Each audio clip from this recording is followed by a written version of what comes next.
Praise the Lord. Praise the Lord, you his servants. Praise the name of the Lord.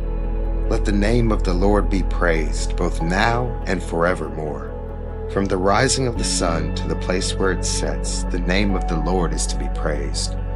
The Lord is exalted over all the nations, his glory above the heavens. Who is like the Lord our God, the one who sits enthroned on high, who stoops down to look on the heavens and the earth? He raises the poor from the dust and lifts the needy from the ash heap. He seats them with the princes of his people. He settles the childless woman in her home as a happy mother of children. Praise the Lord. Amen.